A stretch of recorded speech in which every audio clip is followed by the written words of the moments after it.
Master of Ceremony, to the honorees, family and friends, distinguished guests, ladies and gentlemen, greetings to you all.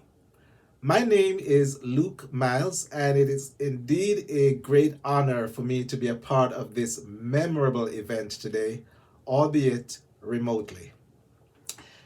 Now, this occasion holds a unique significance not only for our Order of Distinction awardee, Mr. Claude Bryan, on whose behalf I've been tasked to say a few words, but also for the tiny district of Lorimer's in Trelawney, Mr. Bryan's childhood home, as well as those neighboring districts, particularly those on the vertex of Trelawney and Manchester.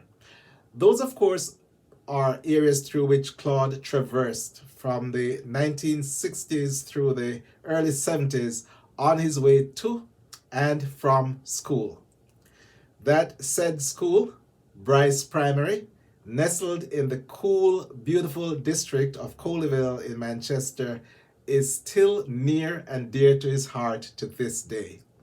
So everyone who attended or attends Bryce, who taught or is teaching at Bryce, or anyone who is associated with Bryce is beaming with pride today.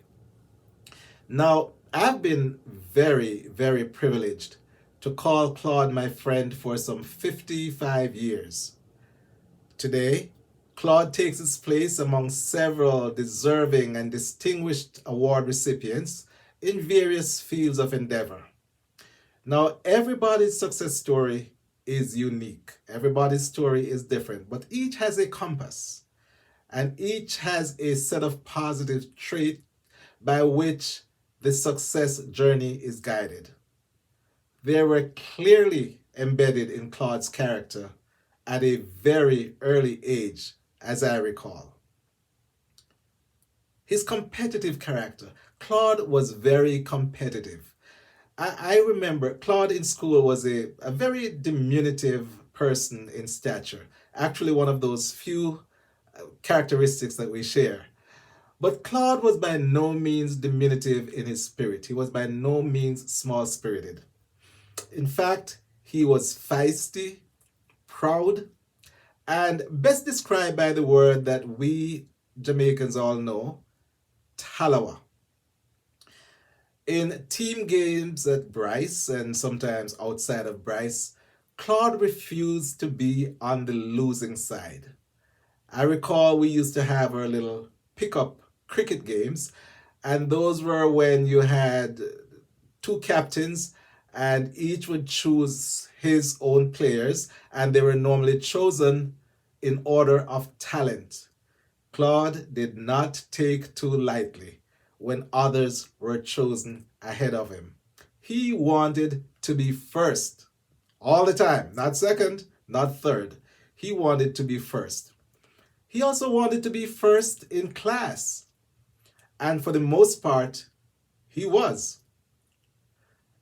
He never liked to fail. And I can tell you, one of the constant reminder of Claude's stubborn zeal to win and his hatred of failure would be his 50-year-old shock and bewilderment that he still carries with him to this day, that his name was not listed in the Daily Gleaner among those who passed the 1972 Common Entrance exam. Every time I talk to Claude, he laments over it. And again, and again, and again. And by the way, the last time this conversation came up between us a few weeks ago, Claude was still on a nationwide manhunt to find the person or persons who graded his 1972 Common Entrance exam papers. Well, much to our chagrin, that turn of events in 1972 ended our school relationship forever, yet it never broke our friendship.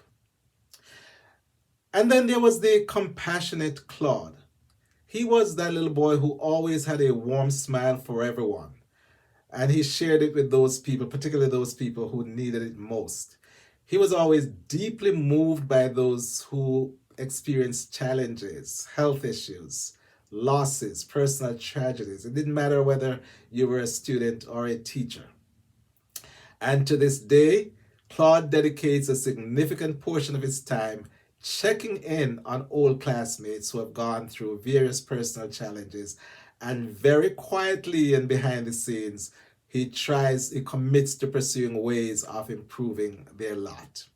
Similarly, to this day, Claude pursues means of helping Bryce Primary School and its needy and disadvantaged students. And he does that one way through the formation of the US based Bryce Primary Pass Student Association, of which he is currently the president. And I know that the Claude that I have known for 55 years right now is cringing that I even mentioned what I just said. And that leads me to his humility. In primary school and throughout his early teenage years, Claude was a friend to all. He rejected those little cliques that were formed based on social standing or where students lived or who their parents were or what occupation they had. Had he not done that, I probably would not have been in a position to make these remarks today. Claude embraced everyone.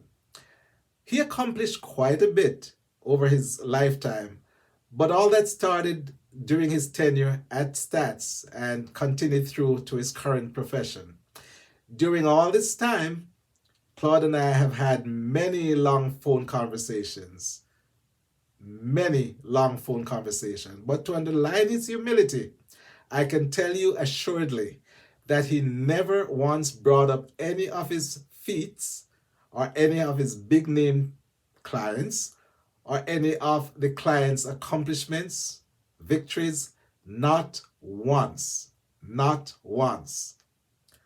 Indeed, I learned of them all through alternative sources. And so to that I say, thank you, Daily Gleaner. Thank you, Jamaica Observer. And of Claude, I say, that's humility.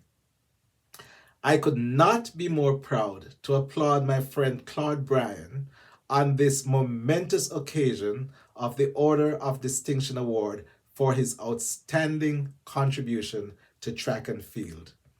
You have done us, Claude, Albrightites, members of the Larmans and Coleville communities, and indeed the entire country of Jamaica, incredibly proud. God bless you in your future endeavors.